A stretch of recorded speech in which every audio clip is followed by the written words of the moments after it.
All right. We are on 11th leave unless you guys have any questions or concerns. It's a long one. We won't be able to finish it today. So you'll have to do it on your own.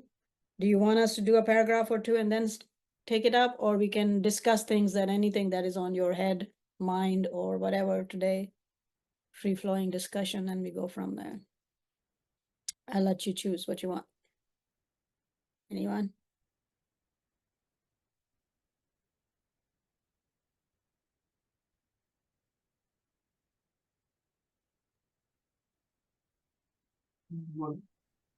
Yeah. I feel free flowing discussion because next week, if we have today, the next week is twin holidays. We have a break.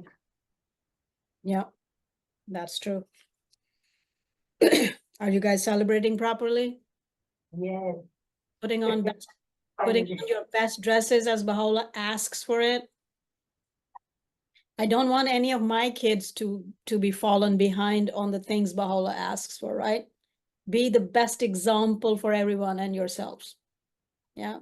Baha'u'llah required that. Baha'u'llah said, put on your best clothing and come to the holidays and feast, right? And have that enthusiasm. It really kind of affects, regardless of how many are coming and who is coming or not coming. Consider that he's there and he is in spirit, right? So you're going and meeting him. How would you conduct yourself? And lots of other people do come along, by the way. If you consistently set up the example for how things need to be, without being a nuisance to others, right? We don't come up to them and say you're doing wrong or you should be doing this or that or the other, unless you are an institution.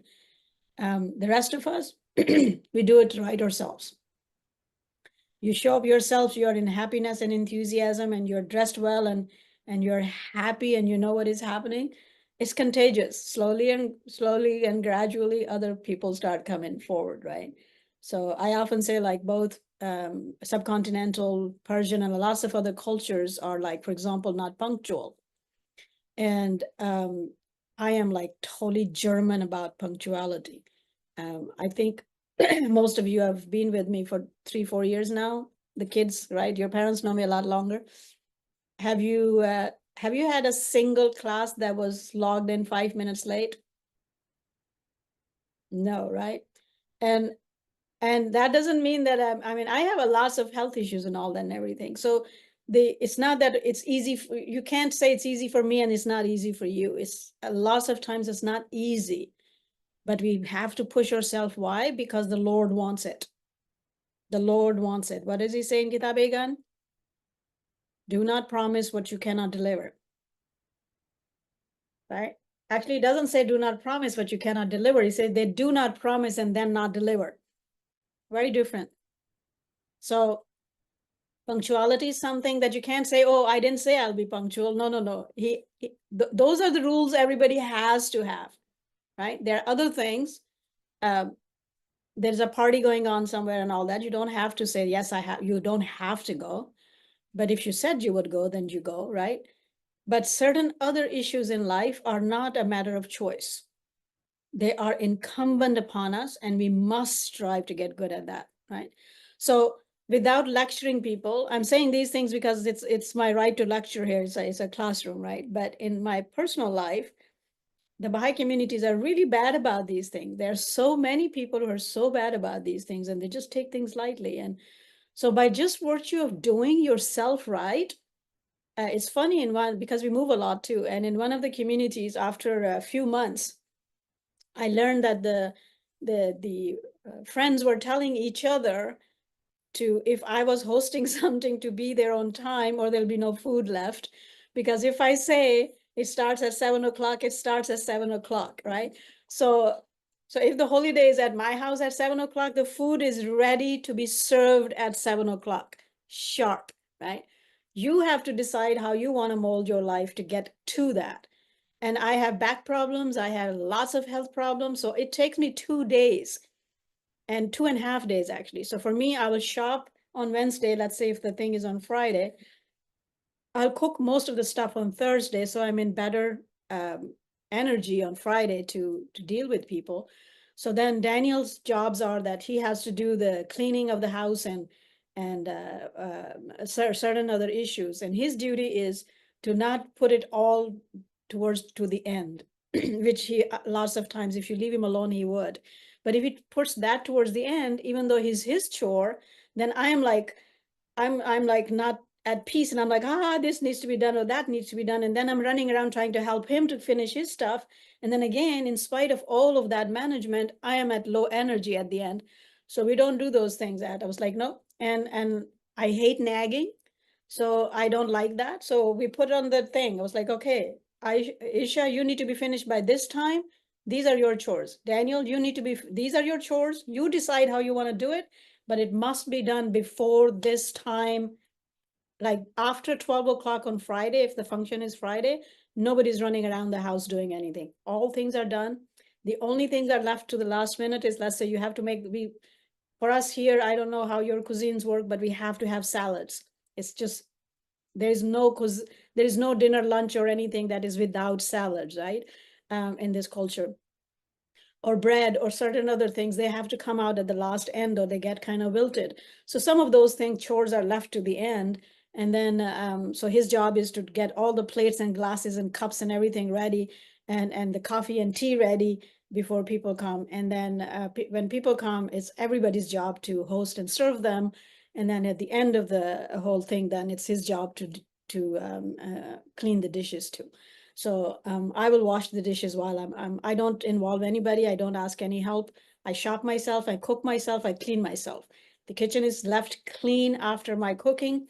And then after serving the plates and cups and glasses, then he uses the whatever he has to do to get those done. Those I let them be. If the function happened too late or something, they can do the next morning. That's fine. But if people are coming and all that, everything has to be right at that time. So most of the time it is like, okay, dinner starts at 7, it starts at 7. So as soon as people arrive, we start eating first, and then you do whatever you want to do. And so within a couple of months of that, those who come in late, I don't make a face at them. I receive them with same happiness and love at the door that I will receive anybody else. But they do see themselves that they were late. Sometimes if they're late half an hour or 45 minutes, some of the dishes are not even left anymore because people have eaten, right? So in this place, as I was saying, within a couple of months, they were quietly telling each other to be on time, because if she says it starts at that time, it does start at that time, right? So experience shows, I'm not saying this in theory, that if you do the right thing and set up an example, most of them will come, right? If not all. And so that's good. So on any front, you would never see me so far. I hope he leaves enough energy to keep it that way until I go away from this world. But it's one of the, actually last year, because after COVID, within COVID, people became so much more lazier. And then after COVID, when things started opening up in person, they were like so much worse than it was before. And it was, I think, the same one, it was the birth of the Bob a couple of years ago. And so finally we got to go in person. And like Daniel and Isha don't like to dress up. But if it's feast or holiday, the orders are, I would not go with you if you're not dressed up properly. And that's not because it's not my rules and orders. It's Baha'u'llah asks for that. And so Baha'u'llah asks for that. And in a family, your life is not completely individual, right? We allow individuals a lot of freedom. But in your family, you have a family unit and it has its own whatever set. So I buy them proper clothing, and they have to be in proper clothing to go to feast and holiday. So they all get dressed up. And I remember after COVID, when we first time showed up and nobody has seen each other for a few years, and we were in a new community, lots of people didn't know us. Somebody actually walked up to me who was in a torn jean and some kind of t-shirt. And again, I don't nag at people. That's not our job. Baha'u'llah doesn't allow that. I will have the same smile to greet them as I have on the best dressed person, right? Because my job is not to nag at some third person. My job is to hold my own life and my own family life properly, which I do. So this person walks up to me and says, are you guys going somewhere after? You're so dressed up. And I'm like, what the hell? I'm like, dude. And then of course, I mean, you know, because they asked for that. I'm like, were you coming for a holiday actually, or were you cleaning the streets somewhere before? Right? And I'm like, I was not going to be poke at you, but you were doing the wrong thing. I am the one who is properly dressed for the thing that is being asked for, right? So like they kind of went away, but yeah, it's really sort of, yeah, strange. So don't take things for granted. If these things didn't matter, the God would have not asked us to do. Always remember that, right? Because society goes haywired and then it goes wrong in too many directions because they start taking things for granted, loosen up everywhere, whatever it is, and it affects other things. So whenever you think that, it doesn't matter, nobody else is doing it, always remember just this one line.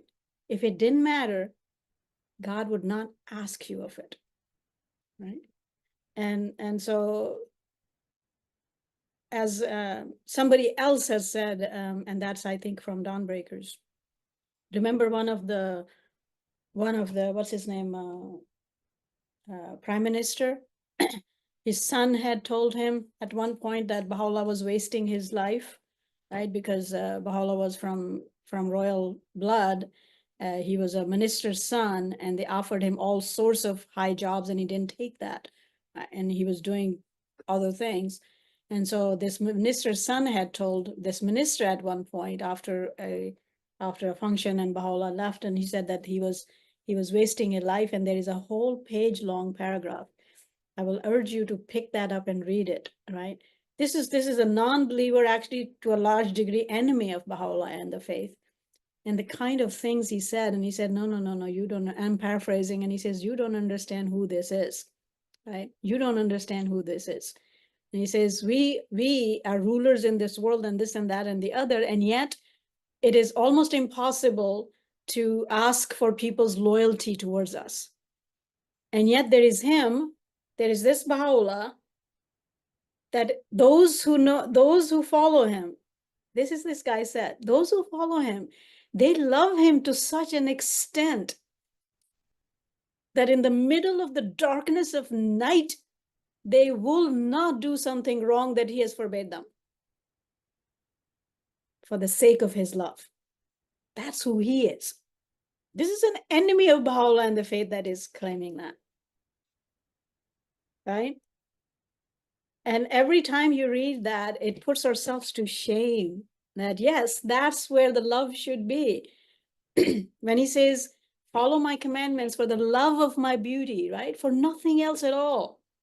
We are not here to have the name and fame and wealth or whatever. We are not doing those things for those reasons. Those things happen, but they're a side effect of everything. We are here because the Lord is the most beautiful, and we follow him, and we love him. And we love him with every cell of our body, that whatever he says, I know that that is good for me. I know he suffered here for me, just me. Every one of us individual, right? He was here just so me and you and every one of us could be different, could be better human beings. So anything he has asked for, if that was not good for me and you, he wouldn't have wasted his ink on that, right? So always look at it, everything from that direction, regardless of what the world is doing. Doesn't matter if there is not a single one who is following it. That's between them and God. But I must follow it. I must follow it even if there was a holy day and you were the only person that showed up and there was no one else to look at you. You still want to show up the way Baha'u'llah wants to meet you. Period. Right? And there's no competition, by the way, right? So you don't have to have, I don't have to have the same kind of saris Shimi or Farzana have. I can't afford them. They're too good. Baha'u'llah didn't say, look good as everybody else does. He didn't say that, right? What did he say? He says, do your best. Put on what is your best, right? And we do that for other things. If somebody's getting married, if your prime minister or president would be coming and inviting you for a dinner at his table, you'll be running around trying to look the best, right? If some other big wig comes, some big name comes, and they're having some big function and you got invited, you'll be so proud that you got invited, right? People take pride in such things, and then they're running around trying to find the best thing they can wear, even go and buy new things to wear. And here we are going to go to a function of the King of Kings. The King of Kings, he says, he has invited you. He has invited you to his table. Always remember that, right? It's such an amazing feeling. It's such an amazing feeling, right? So you enter anywhere, you go places. I mean, that's how I feel. You go places, there's room full of people, and they don't know you, they don't know Baha'u'llah. And it's not loneliness. It fills you a sense of such joy. And in my heart, I'm like, oh my God, you have no idea. You have no idea what news I hold in my heart, right? I hold the news of Baha'u'llah being here. God's message has been here, and I know this. I know this. And you can see from the hindsight when the world will come, right? Look at yourself from, let's say, 1,000 years from now. All those souls, now that they know that you actually were there and you had it, you know how we look at previous generations. How do you look at Mullah Hussain and Qudus and Tahir and all of those who were there in Baha'u'llah's presence? With what envy and pride, envy in good sense, right? What envy and pride we look at them. Don't we, every one of us wishes at some point or the other or all the time that I wish I was there, right? You too hold that light in your hearts. Shine it. Shine it everywhere you go. Yeah. So that's my rant on holy days because we take them too lightly. Anything Where else? is that letter? Sorry? Where is the letter? You just mentioned about that letter, no? No, Baha'u'llah, Bahia Khanum writes about this, and I've sent you guys this note several times where Bahia Khanum says that Baha'u'llah used to ask everybody to put on their best clothes for holidays and feasts. Right? Not that one. Letter. I didn't mention any. Did I mention any? Mom is referring to the enemy of the faith who said who mentioned That is in Dawnbreakers, or God Passes By, or both. Okay. It's the second prime minister of Nasiruddin Shah. It was his son who had said to him after some gathering and stuff, that Baha'u'llah was present, that his prime minister's son had told him that Baha'u'llah was wasting his life because he wasn't taking all the wealth and the promotions in the world, and he was working on this righteous stuff. And that prime minister it's a whole page long thing, and he has said who Baha'u'llah was. And the most intriguing thing is that his lovers love him thus. Baha'u'llah's lovers love him thus, that even in the darkness, in the middle of the night, they will not do anything he does not allow them. That's how much those who know him love him. And we must love him thus, right? We must love him thus. And it's a shield for you, by the way, in this life. It has been a shield for me, right? It's a weapon and a shield both. That's your sword and that's your shield. I cannot tell you how many wrongs I would have committed if it was not for Baha'u'llah.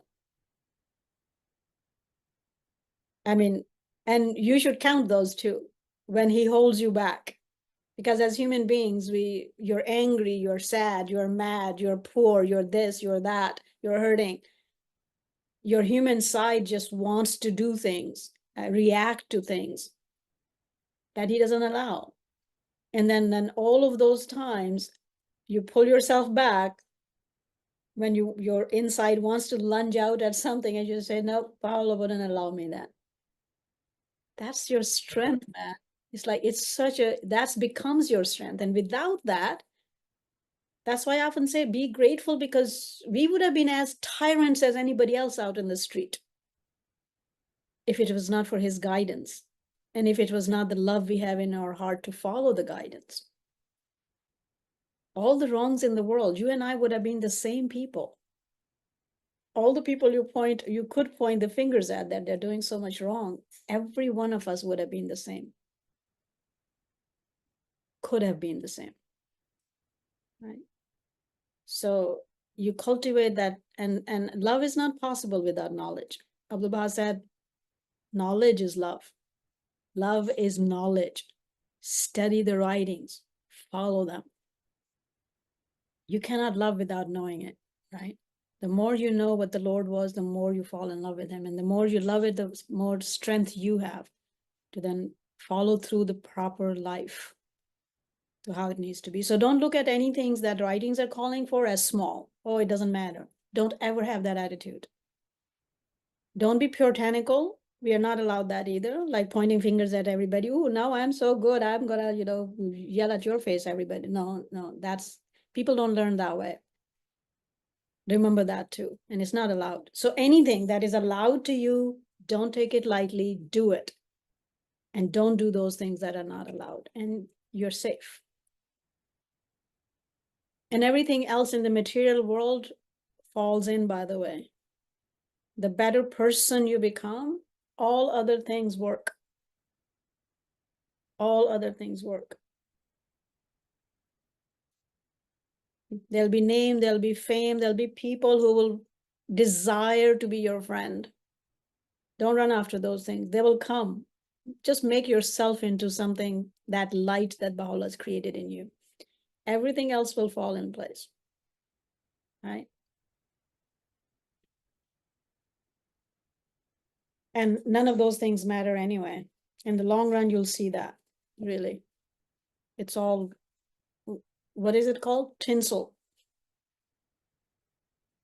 Everything that glitters is not gold. That's what it is.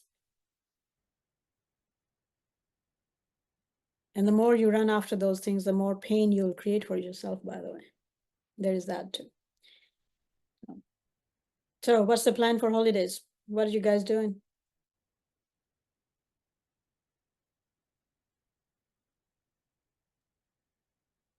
What are you guys doing? We are going to the center for the holidays, and we just kind of, Neil and I just kind of evaluating how we can invite friends, because it's also coinciding with Diwali. So Okay. people need to be at their home. So It's we're funny, trying to- that's what that guy asked me, the one I was telling the story about. He was like, are you going for Diwali after? Because you're dressed up. And I'm like, dude, this is our Diwali. worth of the bob is higher than Diwali. Diwali, even if you were It's celebrating. our Diwali. No, I'm talking, we will be going, I'm just like about our neighbors and friends in the vicinity, trying to see how we can invite them. Isn't Diwali the birth of Krishna? What is No, the return of Ram after 14 years of Okay. exile. Yeah. Birth of Krishna is JAMAI-SHOGI. That was last month, I guess, Okay. but a month and a half ago. So how is the biggest, I think the biggest festival in India is Diwali, right? Yes. Diwali, yes. I think in the south, Shimi can confirm. I think in the south it is Dasara, I guess. So We just finished. Dashera is the biggest. I think it's the biggest in the south, right? Yeah. Yeah. So That's this the Yeah. victory over, no, that's the victory over Ravana, that good over evil. So that's the festival they celebrate main. And after that, Ram returned back to his place. So that is Deepavali. So that not celebrate Deepavali more. Diwali. Diwali, it's called Diwali. It's supposed to be Deepavali, but now it's become Even- Diwali. Even east, even northeast, Bengal, Kolkata side, West Bengal side, they celebrate Dasara. Okay. Lord Durga the last 3-4 days of the How long their lives were were together?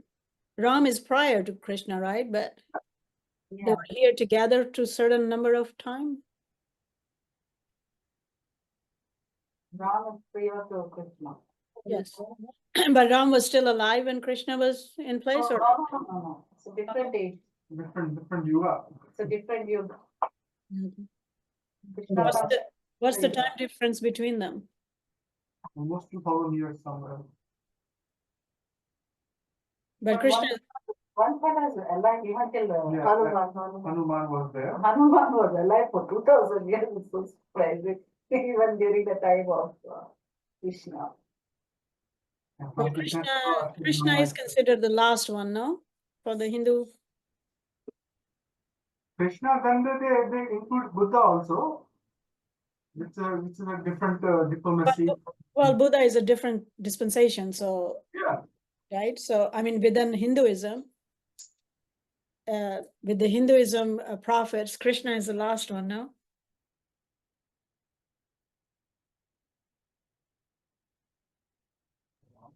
yeah. Basically, it's Krishna is the last one, but Hinduism is what they include everything and they just keep the name same. You know, they're not changing the when the dispensation change. They're not Yeah. changing the they're not changing to a different. They include everything in one. Buddha is included, no? Kalki Yeah. was afterwards. After Buddha it will come Kalki, but Buddha is included because there was a fight.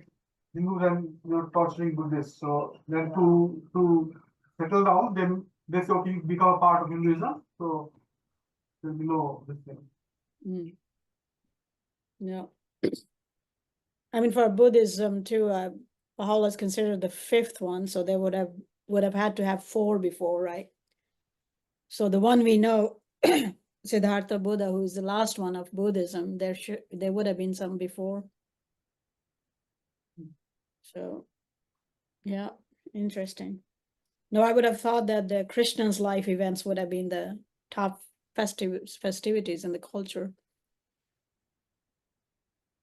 It's all divided because see, some people will worship Lord Shiva, some will worship Krishna, some will worship Vishnu, the above who the जिसके avatar Krishna becomes the avatar of that, I mean, prophet of that. In other parts they worship Rama more. It's I mean, if you look at it, the way we look at Semitic line of thing, these are 2 major lines that Baha'u'llah then combines. In the Semitic line, you will see that, okay, so even though, for example, Muslims will believe in all the previous prophets, but they only follow the dispensation of Muhammad. But then there are those who follow the dispensation of Moses, and they're Jews, and then those who only follow Christ, they're Christians. So we kind of consider these as a mainframe, 3 main religions over there until Baha'i is the 4th one on that line. But then in Hinduism, I guess because of the culture, it got all mingled up, but you could see them that way too, that there are communities who only follow that prophet, or these are their prophets, right? So, and so forth and so on. So, sounds good. We gave, when I was in 10th grade, we had a subject where Ram and Ravan. So it was, we had a different perspective about Ravan. Mm. So that's how we kind of like respect Ravan also a lot. Like, Yeah. you know, why Ravan, why Ram, why all these things happen. Yeah. So the teacher was teaching was a Brahmin, and for a Brahmin to teach that lesson was so, you know, out of league, and she was the best, like, you know, not all Brahmins hold on to those culture, like, you know, those, you know, Yeah. and the thing, but this one was like, that's how our perspective about my perspective about Ram and Ravan completely changed. Like, you know, you have a soft corner for Ravan more than Ram, you know. So it's like, Well, which is it's not that side too, like, you know, even this one, his sister Shurpanaka, from where all this the battle took place, the way it was explained, it was so beautiful, the different perspective. If you go to the north, it's a different, like, you know, it's cut and cut and cut. Ravan is like this and Ram is like this. When it comes to South, we have a different perspective. Ram is different, like Ravan is also, you have good and evil in both of them, like, Not Ram was, okay, he was a manifestation of God, but then you have so many questions. Why did you doubt your wife? Why did you do this, that, all these things, Why did you listen to someone else? And then you get an answer why he had to do that and all these things. So it's beautiful. Like you don't have any cut and cut, you understand the situation. Mhm. Then. So we have this Vishnu worshippers more, Shiva worshippers more, and South there. And now Dashera time we don't burn Ravan here. Not everybody they will make the putla of Ravan with crackers, they burn the Ravan there. But South they We don't don't burn. burn. Hmm. We don't have holy stuff on it. They put holy, putting colors and all. It's not a big thing for us. Like it's a holiday in North. For us, it is like when North Indian students are, they act crazy here, but it's not a big thing for us. There is no holiday for Holi, there is no holiday for Raksha Bandhan. There's no Raksha Bandhan is a huge thing in North. It's not a thing like what about Raksha Bandhan? Your brother is supposed to protect you always. But one day you're putting a Rakhi on your stuff, like we have a different perspective, like them and all, like about things. Yeah. Nice. Well, I mean, for us, for Baha'is, whatever is belongs to a religious rituals should not be done anyway. Yeah. So Guardian was Yeah, very. Deepavali also. Vijay was telling every time we light our house, the whole house. We put all lightings and inside it's all decorated for Twin Holidays. We started before a week something. But every time it's coinciding with Deepavali, and people all they were saying we are. Vijay said this time we will put after that, like put the lighting to make them sure that it's Twin Holidays. Like every time, like our neighbors and our lights, everything will be on. And yes, That's why it was so surprising to me that a Baha'i would ask me if I was dressed up for Diwali on the birth of the Bab. I'm like, are you like crazy? Because I didn't even know that they were coinciding the same day, pretty much. So it to me it's sad that you would come in rags for the birth of the Bab, but you do accept that people will dress up for Diwali, that is somebody else's festival. It's quite interesting. Yeah. But that whole philosophy where it's the latest phenomenon, by the way. So it wasn't just your teacher. That has been happening all over the globe, where last century and a half to 200 years about people have started justifying the evil. And I know that to you, maybe it felt like, okay, there was some unity, but to me, that's not unity. That in itself has actually brought the nations down to their knees, because now we don't really, I think what it was about a year or so ago when they were, it's happening already, of course, but the prostitution has been called now sex workers to kind of justify it, which it is like so abhorrent to my ears. I was like, when you start justifying evil, then evil is like a integral part of your life, actually, and there is no strength to cut it off. I started noticing that when we moved here to live here, it was so that started happening like 50s and 60s here in the West, in America. Like you have our parents' age people. There was somebody first time I met whose names was Judith, and it really threw me off.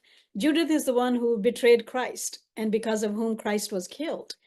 And so now the modern society is trying to say, well, I mean, all good and evil is one part of life and it's all whatever, to such a degree that they're naming their children Judith.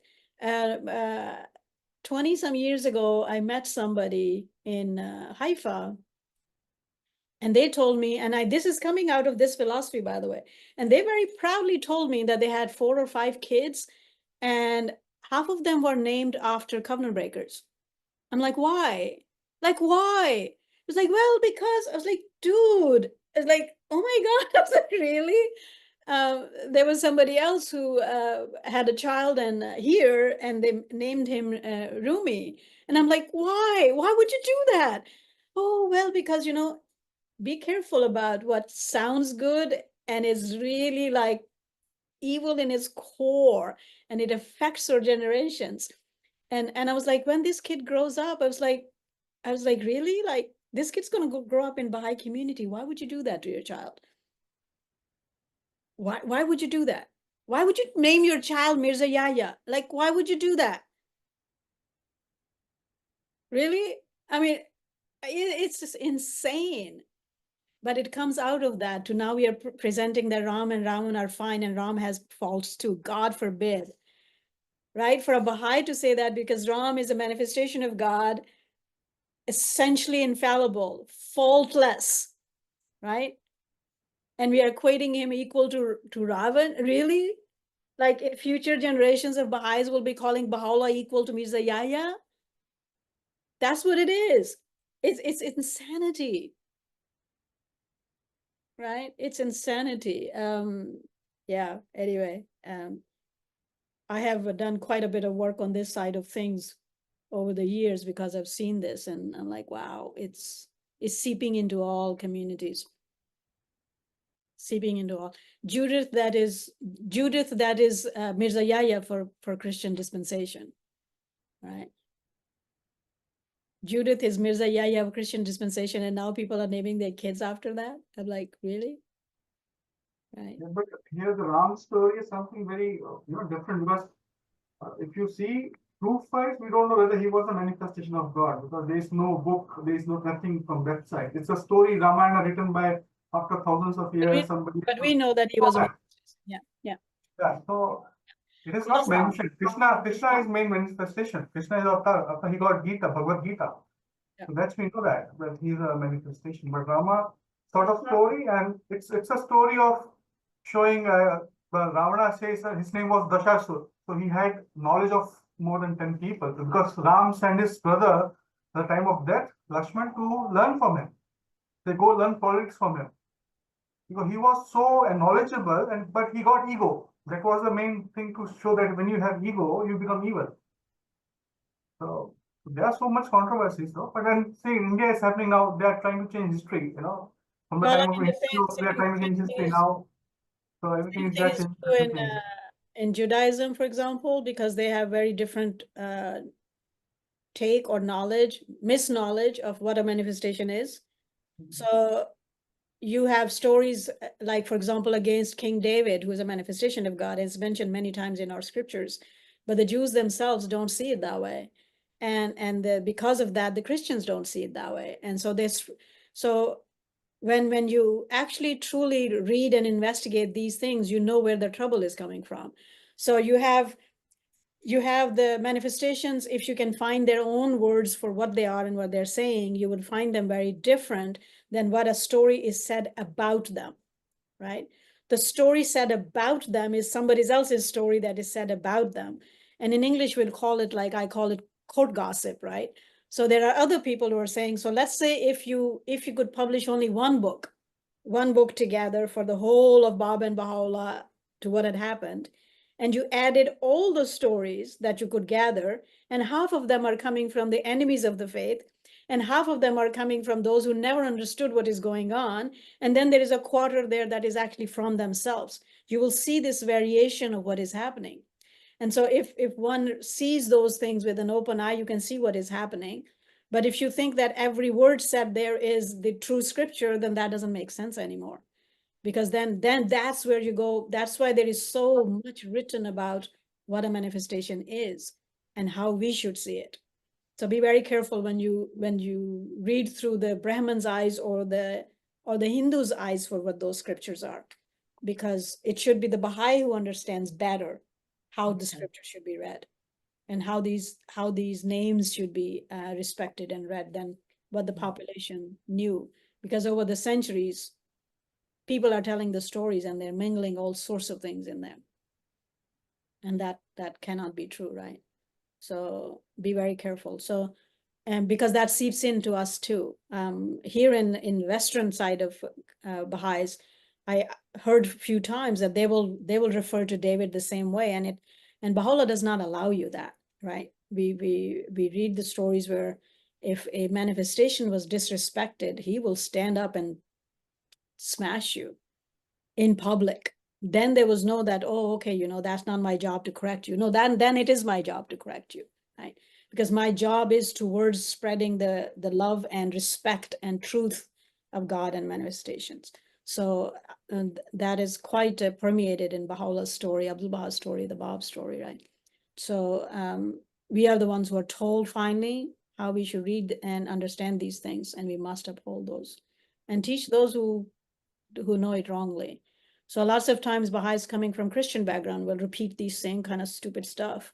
And I'm like, whoa, look at your own writings, and then go back and see what is happening. Oh, but all these, I was like, I don't care if 10, 100 million people believe into whatever. If God says that's wrong, that's wrong. It's just simple as that. So you will see those same kind of problems in the Old Testament, especially, and in the New Testament, right? So in the New Testament, for example, Paul writes most of the things, and in Christian communities, he's considered equal to the scripture. And lots of problems stem from that. And if you do that, then that cannot be. So from the Baha'i perspective, you could say, okay, I mean, we see Abdul Baha and the Guardian equal in authority of whatever they're saying and whatever they're implementing, but they have been nominated by the Prophet, by the manifestation himself. So I follow everything Abdul Baha and the Guardian says to the dot and the T that I understand and I can, is because Baha'u'llah says so. But in Paul's case, Christ didn't say so, right? So in Islam, in Muhammad's case, he didn't say that all these mullahs should be right and would be right and all that. He didn't say so. So following them should be with a major grain of salt and against the actual scripture to how do we then see these things. So so in that light, read it always from the Baha'i perspective to how to dissect things and where things are at, because these affect our cultures. That's why you see now everywhere on the globe, it's like everything is okay. You can be whatever you want. You're as good as anybody else. That's not how God holds life. We are not here to kill and bury people because they're doing wrong, because when previous generations did that, that was wrong too. And this is kind of a pushback against that, right? But all things are not equal.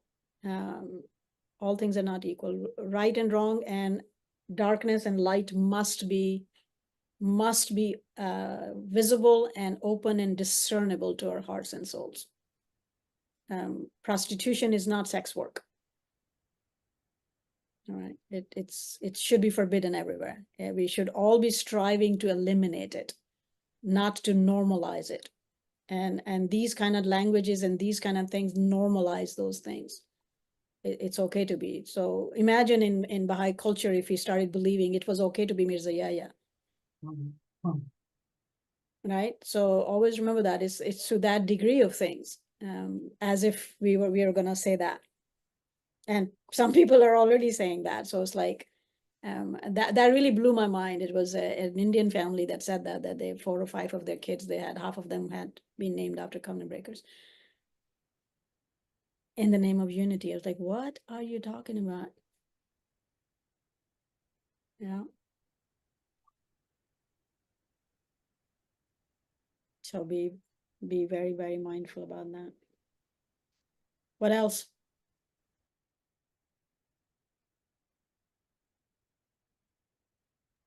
So we are doing in Bangalore, the community having a program one day, both the programs on Saturday, and kids are taking charge. They are preparing songs and talks and whatever. So how do you guys like? Do you do 2 devotionals for the 2 manifestations, or is all one? 2. Yeah. Going to start before sunset and then. Yeah, it can be done before sunset. You do one, and then after sunset you do the other. Yeah, both of them. Yes, somebody thought that it was a brilliant idea to do 2 separate ones on the same day for us, and it's going to be a challenge, but we'll see how that goes. One Because the third is you have to celebrate 19-day feast also is coming together. So community like so we excited. Well, the So we feast Yeah, the feast you cannot mingle with the holy days. That's Yes, not. exactly. That's the reason. So Sunday. Rather coming 3 times is okay. One day you can celebrate both the things. Second day you can celebrate the feast. Yeah. How lazy have we become? Oh, they have been lazy even for Rizwan. They say, oh, we have to keep coming. First day, second day, I mean, ninth day, 12th day. They're So like imagine if we actually looked at them as our top festival and the top happiness of life. You would want to have it 3-4 days. No, whenever there is something like that. So if it's a wedding is happening, then we are willing to go 3-4 days in a row every day, dress up and have fun and spend hours and hours at that. But God forbid if it's birth of Bob and Baha'u'llah or Rizwan, right? You see the problem? It's like because we are not seeing them as the top thing, top happiness of my life. We're seeing them as work. I have to go twice and 2 times in one day after another. And That's yet what- a friend of mine would be getting married and I'll go 5 days in a row and I'll spend 5-6 hours each day there, right? Even take time off from work to do it. Travel million miles to go do it. Yeah. And yet that's nothing. That's just another thing compared to this. So notice in psychologically speaking, when something is fun for your soul, you are like, there are people and they're doing all of that, all of those kind of functions in every culture, there are few things are common. You cook special good foods, you dress up really well, like everybody almost, especially for women, they strive to be even the best one among the 100 out there, no? And the guys too. Maybe they're not in that kind of competition, which is good, but they do dress up well, so much better than wherever else you're doing, right? The kids, you will be dressing up your children and taking them. And then you'll have all sorts of other things that bring that joy and happiness. And then our own festivals are, the feast is called feast for a reason. It's not called another administrative meeting you go to or just to have a dinner together. The name is feast, right? That Sunday group we go to the other day, it was really good. It's a potluck. Everybody brings a dish. And so you have a kind of hit and miss. Sometimes there's lots of good things and sometimes maybe 5 salads and 2 dressings or whatever. So this one Sunday, there was like, everybody brought a main dish and it was really amazing spread of food. And these are all local people. They're not Baha'is. Daniel and I are the only Baha'is in the group. And somebody just looked at the table and they're just face lifted up and they saw like, oh my God, look at what a feast, right? And in my heart, I was so embarrassed. I was like, we've been asked to do this feast every 19 days and we'll serve Coke and cracker and therefore don't feel excited about it. And then we blame that we don't feel excited about it. And then we complain that nobody comes to it. And I'm like, oh God, right? So these things matter. These things matter. Why do we cook special foods for weddings and birthdays? Why does everybody feel so happy to go to them and they will go? I mean, you travel, you get on a train and travel for a day to go attend a wedding feast. But when Baha'u'llah calls for to have feast, we're like, I'm gonna give you some cheese and crackers and go home. Why? I mean, psychologically, these things affect, by the way. So it's not that Baha'u'llah had some just wishful whatever, or he wanted to make your life difficult to say, wear your best clothes and come to holidays and feasts. Why would he want that? It affects your own soul. The more effort we put these kind of efforts into things, the more uplifted you are yourself. Right? So, I mean, here they were asked, because we are not in a community, we are a registered group. And so we go to the neighboring community, same as Farzana and stuff, where there is a community and LSA and stuff. But we are not obliged by that because they're not my LSA. So we just go as, because we want to attend things. And so I asked them, I said, if they allow me, because they're always struggling for people hosting feast, I'll host it, but I'll host it in my house. I would not host it at the center. And the reason is because it's impossible for me to be hollering big cooked dishes all the way to loading them in your cars and going there and then doing this and all that. And it just doesn't have that spirit. And they're like, oh, you don't have to do it. Just, just bring these kind of things. I was like, no, I will never host a feast without elaborate food for everyone to eat. I've never, ever done it. Why? Because the name is feast. There should be a feast spread on the table. Right? It has to be celebrated with joy. Consider Baha'u'llah coming to it. If he was coming to it in person, what would you not do? What would you not do? If you received a phone call saying, yeah, next feast you're holding next feast, Baha'u'llah himself is coming. Forget about that. Say just the guardian was coming. Oh my God. And by the way, all of you, even if a house member was coming to your feast, I think you'll be making a whole table of spread and you'll be dressing up properly and you'll be inviting the whole community and your friends because you'll be so proud a house member is coming to your house. But Baha'u'llah asks to do something and you're like, eh. Right? So when he says, I am with you all the time, consider it. Consider it that is the truth. So do it right. At least those of you that I love here, do it right. Set up an example. Show to people what is asked for. What is it that needs to be done? And again, there is no competition. If I can cook 6 things and you can only cook 2, that's fine. He did not ask you to do my best. He has asked you to do your best. Just make an effort in it that is joyful, and it is a feast.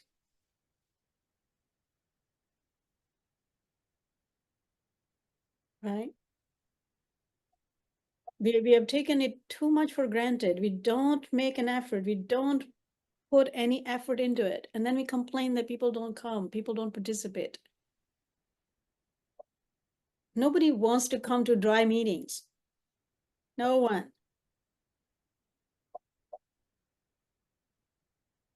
Create some joy. Right? That to read up on it, by the way. I know that you know all the basics, but read up on what a feast needs to be. Feast is an institution, by the way. It's a Baha'i institution. It's a very special thing. All 3 portions are defined by the guardian for how they need to be conducted. Read up on that and try to do the right thing. These things matter. If they didn't matter, they wouldn't be wasting their time telling us what to do.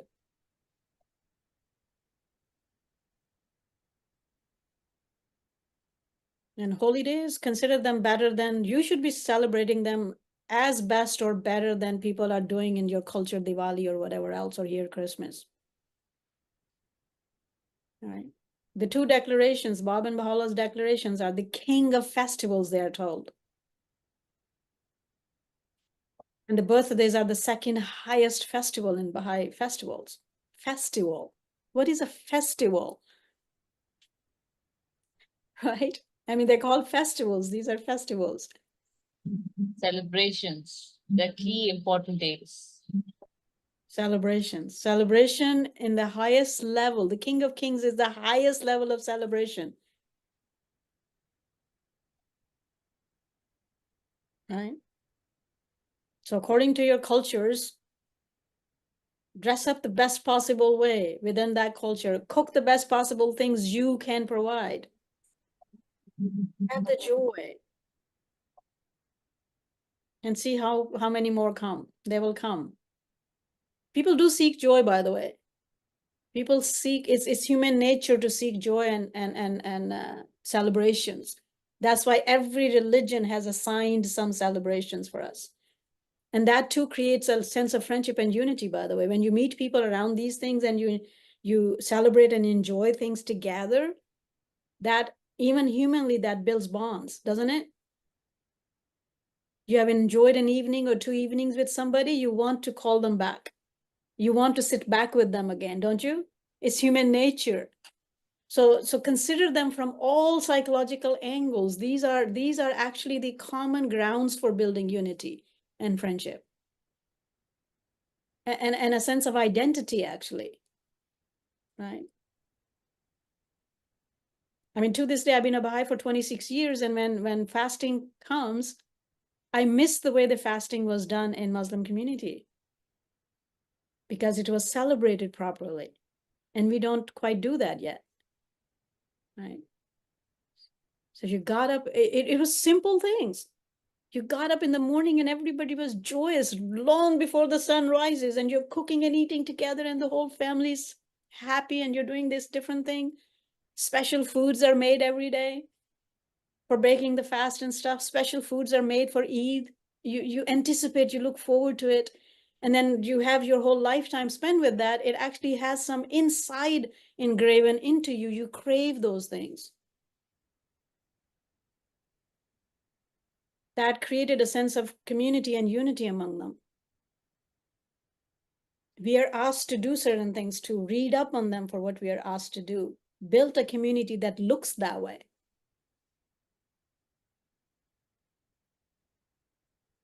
I mean, do you distinguish yourselves right now? Is there any Baha'i community that is very distinguishing? Like people go like, wow, look at that. Those are Baha'is. They do these things. They live this way. Nowhere.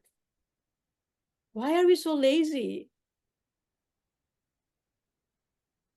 And yet we do claim love. I mean, I do believe that we all love Baha'u'llah. We love God. We are here. I mean, we're not here just lifeless.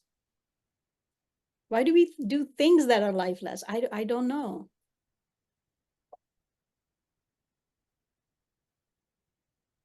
And all of those things, if you actually started doing that, that will create your unique identity on this globe.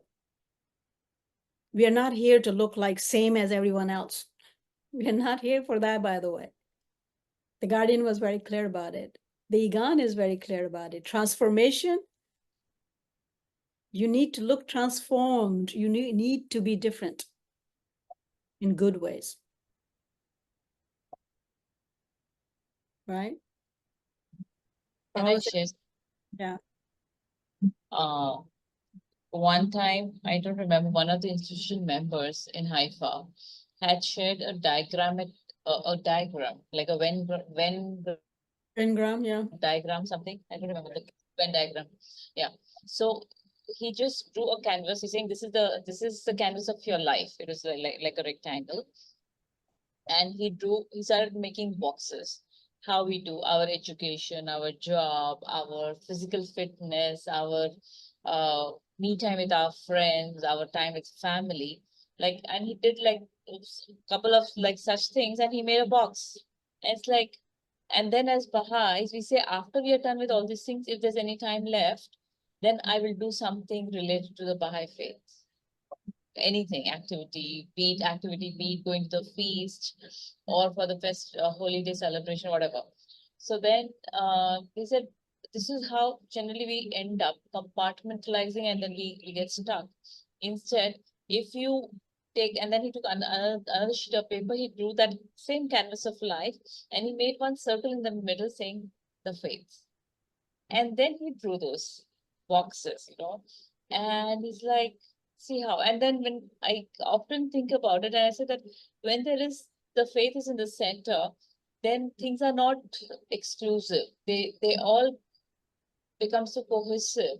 Like you invite your colleagues over or your friends over for feast, for holiday celebration feast, and or for a fireside or something. I mean, then it's not disjuncted. It's all fluid then, and that's even better. It's less suffocating in life. Well, the thing, and I call it, we consider it a part-time job. Faith is part-time job for most of us. I have my life, I have my all my cultural secular, wherever we live, according to a country, whatever the country and its secular culture is asking for. I do all of that, and then part-time job is I'll do it couple of hours a week, and even those are considered more attached families that do a couple of hours a week. That was subject to availability of time. If any time is left over, that's when I will go to the center. That's when I will think about. Because subconsciously we have created, I have my life and I have a faith. but my faith is my life, right? So whatever you're doing, you're becoming a doctor, you're becoming a Baha'i doctor. You're becoming a computer programmer, you're a Baha'i computer programmer. You are learning to make some money sweeping streets, you are a Baha'i sweeper streets, right? Because I do everything from that angle. I do everything how God wants me to be, no matter where I am at. And if I have that thought in my head that I am here, whatever I'm doing because this is how God wants me to do things, then you see I'm first and foremost that God's person. I'm first and foremost that Baha'i 24/7. That thought never leaves me, right? That thought never leaves me. I communicate with somebody. My back in my head, ooh, I'm talking as a Baha'i. What is my duty? What should be my tone? What kind of language I can or cannot use? What is it that I need to represent as? Right? It's always there. It's like no matter what you do, it's there. And then especially when you kind of start slipping into whatever the society is doing a little bit, whenever that corner happens, that thing hits you in the back and says, mind you, hello, right? Even when nobody knows who you are, you cannot take advantage of that situation because your head says, what would happen if they learned you are a Baha'i? Are you going to do this? Are you going to do this wrong thing? And then they're going to learn you're a Baha'i? And guess what? Who would they blame? They'll blame Baha'u'llah. They curse him as false ones if I do wrong, right? Of course, that's how we see things. You see some people, religious people doing wrong things, where do you go? That's what their faith teaches them, right? So I cannot be anything else. I am one thing, one entity. That one entity is a Baha'i. And this Baha'i is doing all the other things.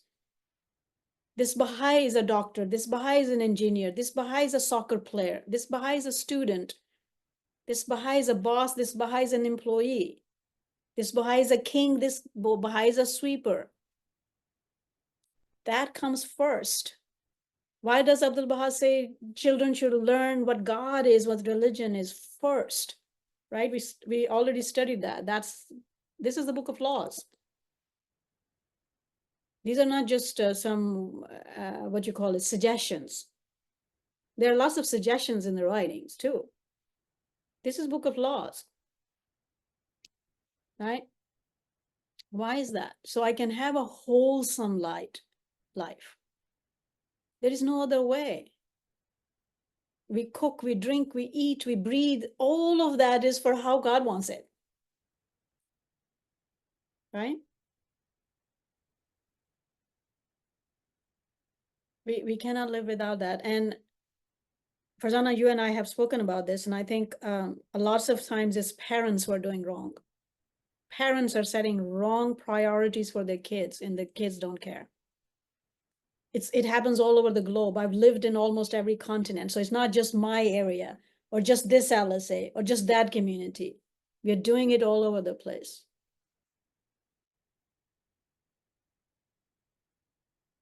Parents will excuse their kids for a game at the school and will not bring them to a very important Baha'i thing. What do you think a kid is going to learn? Now, once in a while, that colliding is done. That's understandable, right?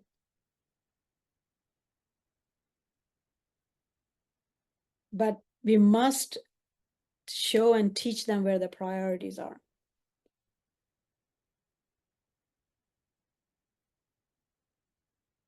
Isha is like, I'm so happy. She's still here. I don't like to talk about this in front of her. She's very committed student, like really committed student. I'm like, thank God, I don't have to check on you all the time. It's like, I mostly tell her, I was like, it's okay.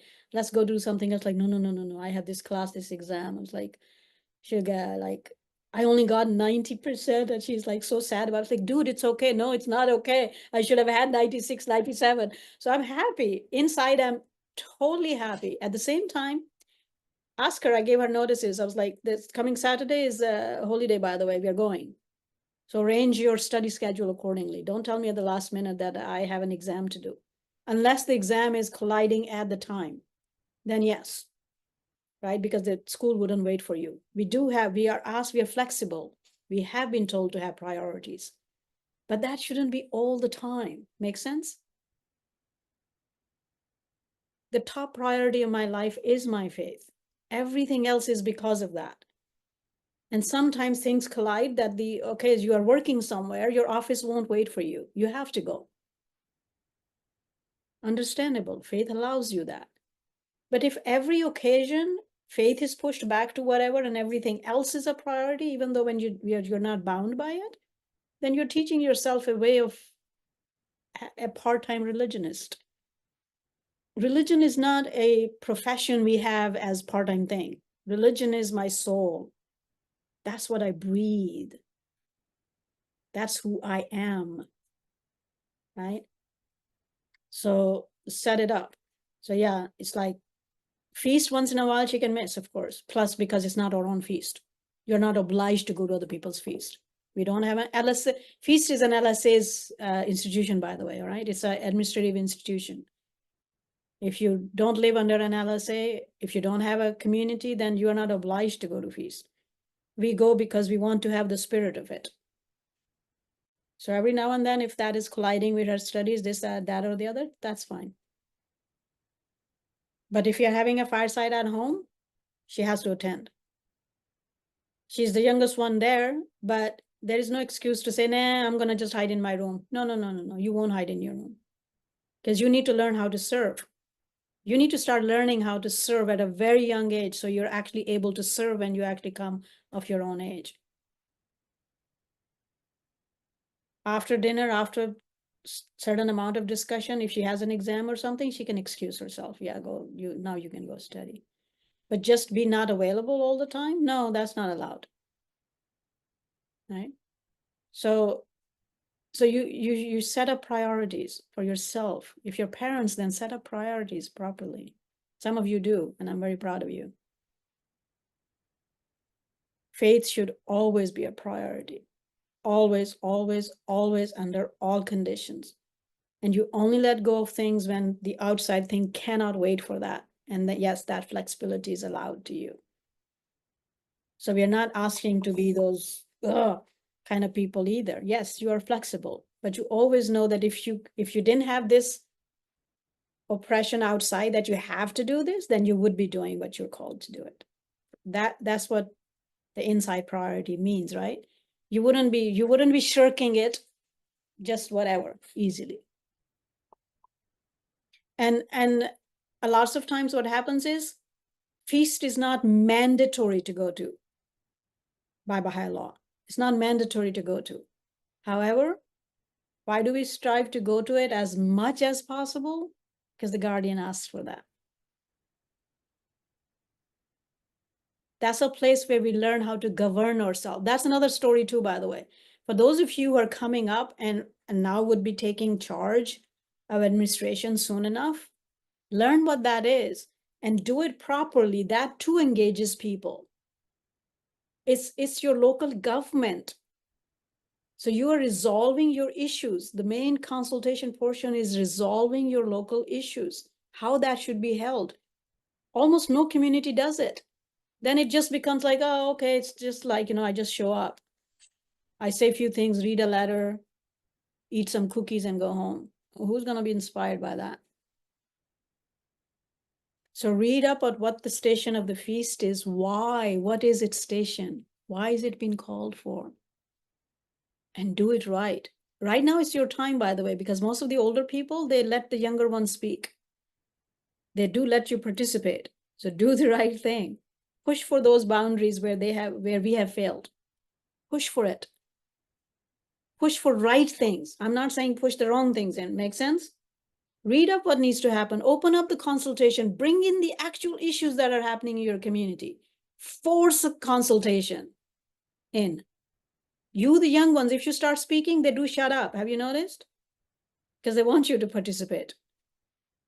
So use this opportunity of this time and this age and teach us the right things. Bring them in. Why else are we studying, right? If you cannot bring the change into our communities and do the right thing, then what are we studying for? I mean, what's the point? So you, the young ones, I urge you, participate in consultation. Don't be bullied by white-haired people ever, or half black-haired people. Bring in the problems. Say your God allows you that, discuss it. That's what consultation is for. Have the courage. And even if they push back and somebody's a bit whichever, don't worry about it. What was it? Somebody said very nicely, I copied it recently, and it says, my rights don't end where your fear begins. Make sense? If those people who are afraid of whatever and all that, they want to shut things down for whatever reason, that's their problem.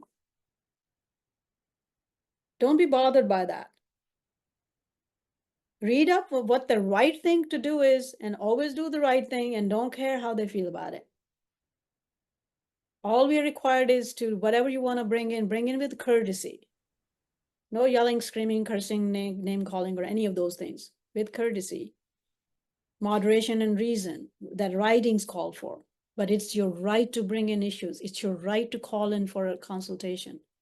It's your right to call in for decision making. All right? Decision making is a communal problem in Baha'i faith. We don't do that. The community during feast is supposed to consult and find solutions. And if a solution is fully not found within the consultation of the feast, then you recommend to the assembly to meet over it and decide upon it. That's every Bahai's right. If you're unhappy what is happening, if you're unhappy what your LSA is doing, feast is a time to bring it up.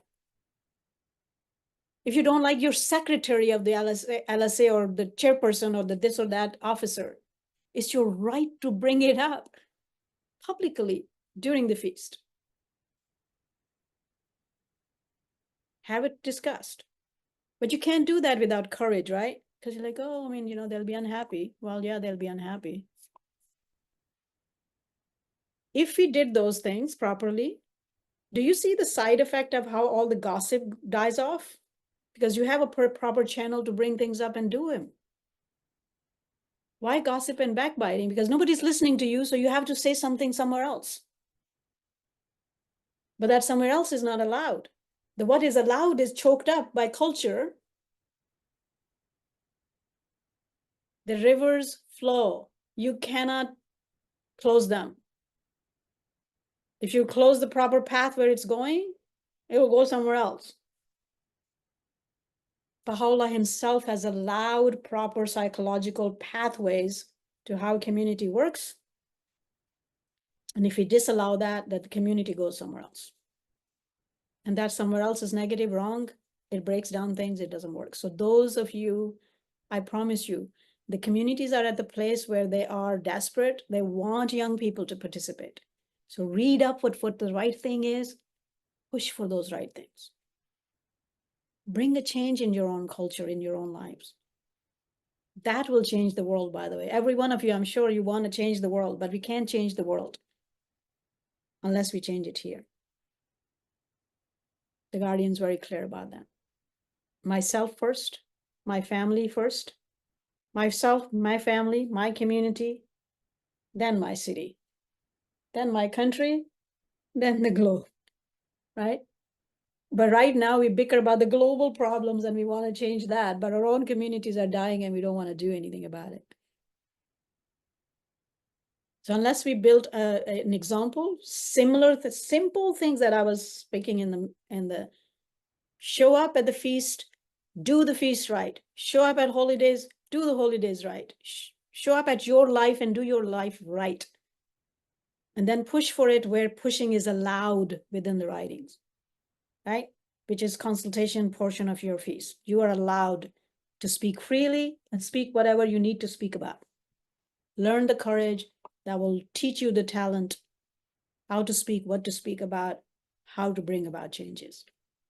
That's our core, feast is our core element of bringing proper administration and change into our own communities, allowed by God. Every 19 days. Can you imagine? Can you imagine if we actually used it? It's such an amazing tool. Everywhere on the globe, people bicker, oh, my president doesn't know what's happening in my life. These politicians, they don't know what's happening in my life. Your LSAs are your politicians. They're with you every 19 days. And they don't have the authority to shut you up during feast, by the way. Can you imagine? During the feast, the authority is with the population, with the community, with the common members. That's your right that you're just giving up. It's your right that you've just thrown away. The LSA is there to quietly listen to you. They're not there to dictate you during the feast at all. Learn those things. Do the right thing. If you want to bring something up and a chairperson or a secretary tries to shut you down, you know that they're crossing their line. They don't have the right. They don't even have the right to answer you right there and then. Do you know this? You bring in something for a community consultation and for the consultation of the LSA, and a chairperson or a secretary stands up and shuts you down to say, nah, we did this, that, or the other, and whatever, create an answer. They're not allowed that. They're not allowed that. Did you know that? Their job is to note it down. To note it down, take it to the assembly. But they often do it because they don't know themselves what their duties are. And the moment an assembly officer starts doing that, you shut up because you think, you know. Learn properly. I've been asking you this for a very long time. Learn properly what these institutions are. What are your rights on the feast during consultation? What are your rights during convention? Convention is a place where you're doing this same thing. Now you're taking it to the national level because your points need to be brought to the National Assembly. That's your consultation. So if anybody during the unit convention start to shut you down, they don't have the right to shut you down. The person you elect, their job is to note down what you want to be told to your National Assembly. They're serving you. You're not serving them. Learn your rights, don't throw them away. And now that you're at this age where you have the prerogative and the white-haired people are willing to listen and shut up, use it. Use it. All right? Because whoever is destroying these things will be dead much faster. They're destroying it for you. You have a lifelong in front of you. You have to deal with life and community and countries and cultures. So do it for yourselves. Do it for yourselves. Bring a brighter, better future for yourselves. And whatever you're building right now, you're building for the next generation, the children you will bring into this world. Think about that. Create something beautiful. So you can have beautiful families and your children can have happier community life. Right?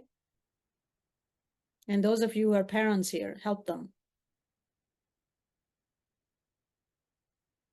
That's what our job is right now at your age. Your job is not to build things, but your job is to participate. Learn how to participate. Learn how to do things right. Soon enough, it's just a few years. Right? By the time you're 21, you would be serving on institutions. And if you then start serving and doing wrong things on the institutions you're serving, you have no right to complain then about whatever else somebody else was doing. Right? So you have a lots of prerogative and a lots of strength to change things. Change them. Yeah. Sounds good? All right. on that beautiful note, I'm anxiously looking forward to your reports to see what you good guys would be doing. And I know it feels bubbly and stuff when we talk like this, and then next day you're lazy. I fight against that. We are all lazy, by the way, okay? If I don't commit to things, I'll be the laziest person in the world. So I commit to things already because why? Because I know that I will fulfill Baha'u'llah's command to say, if you say you do something, you'll do something.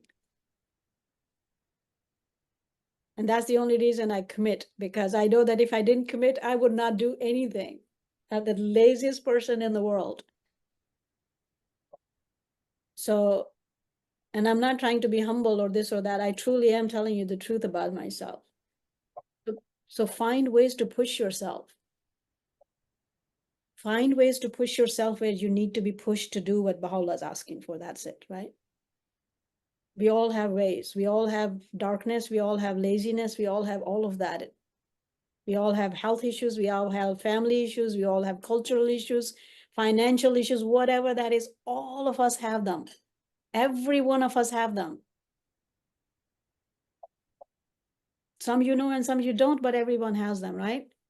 So find out what Baha'u'llah wants from you and find ways to curb those things for yourself, to no matter what else is happening around, that you do not shirk your duty towards the Lord. Because that duty is helping yourself to have a better life, by the way. You're not doing it for anyone else, but for yourself. Have a best life possible. And that best life possible is only when you're doing the right thing to what he's told you, that this is how you will have the best life. For yourself, for your future families, for your future generations. Yeah. So we are only doing it for ourselves. We're not doing it. This is not a favor to someone else. You're not doing it for sake of your parents. Your parents should be doing it for sake of you, doing the right thing. And you are doing this for the sake of yourself and the future generations. That's how the life grows, right? That's how life works. So I want you to be on the top of the world. Every one of you. I swear to God. I want you to be on the top of the world in everything and all things you do. So, but wishful thinking is wishful thinking unless we actually act upon it, yeah? Promise? Make me proud. Make Baha'u'llah proud. Yeah? So far he is. Do better. Yeah? I love you much. See you in a few months. Well, I'll see you in between. Hopefully we can have a meeting or two here and there and gather together, but continue the class and I'll Done talk. with all the preparations. We pray everything will go well. Please, yeah, and keep us in your prayers. Happy feast. Thank you. Thank Happy you. holidays. Happy holidays. Bye-bye. Bye, take care.